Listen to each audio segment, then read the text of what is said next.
Hello. Hello. It's very, very nice to be here and sharing something that I thought of.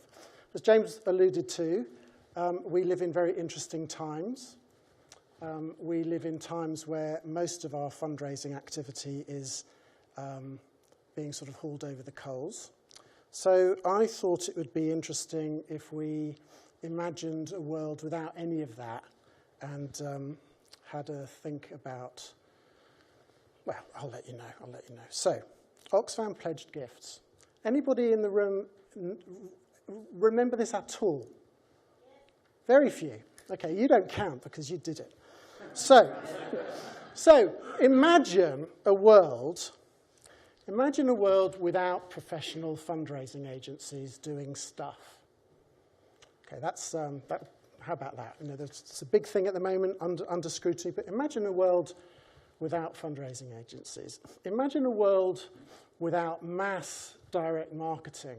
You know, mass mailing because databases allowed for it, because low-cost digital printing allowed for it, all of those sort of things. Imagine a world before that. Imagine a world before telemarketing. Not because we didn't have professional fundraisers, because not everybody had a phone, and those that did still had party lines. Anyone here remember party lines or know what they are? Yeah, party lines is when more than one household shared the same phone line and you could squabble over it down the line. So imagine targeting a call when you might get the wrong house. So imagine a world before we had telephones.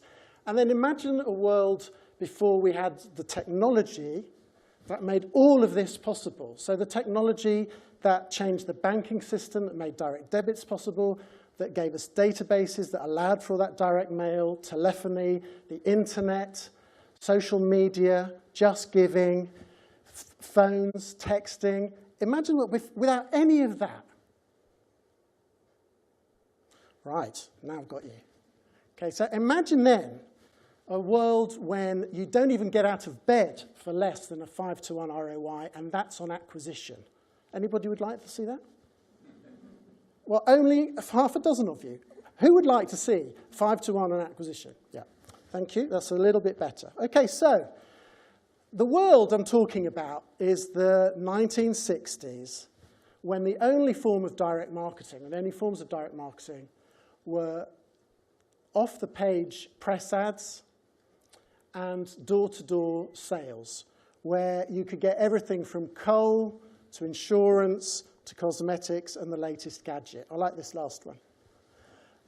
Insurance worked, if you didn't know about this, insurance worked weekly. Insurance guy, because it was always a guy, would come round and get your stamp every week. You know, you'd chip in every week. It's a bit like Christmas boxes and so on, Christmas clubs. So marketing was done on the doorstep. People were very used to that. So imagine this world without any of that stuff that we've just talked about before. Monthly giving, £2 a month. And imagine having 300,000 regular donors.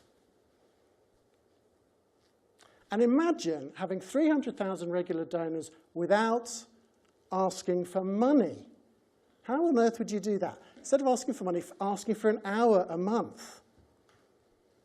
And this was the beauty of Oxfam's pledged gift scheme. So Oxfam's pledged gift scheme worked like this. Press ad, will you spare an hour a month to stop this? And what people were asked to do was walk around and collect a small amount every month from a group of friends and neighbours, office, workplace, 10 or so, not beyond the bounds.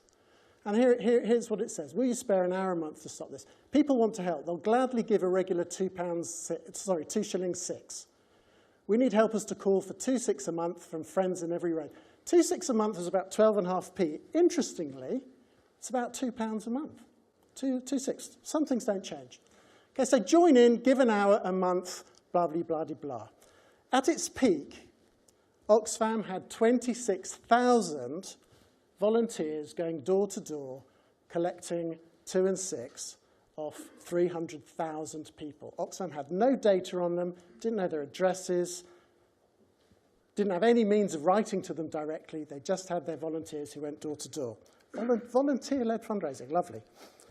And feedback was every month. And of course, they didn't know how to write to people. So every month, those collectors, as they collected the money, would hand out this little A5 two-sided newsletter.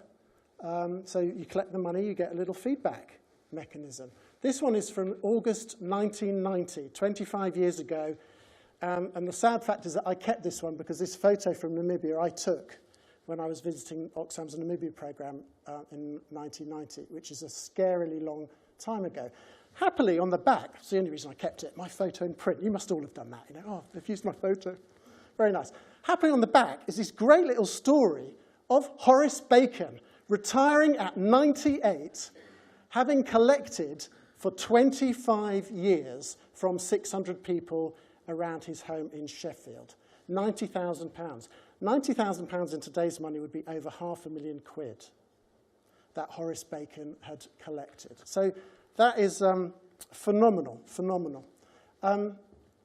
In 2001, Oxfam still had over 600 people collecting door-to-door.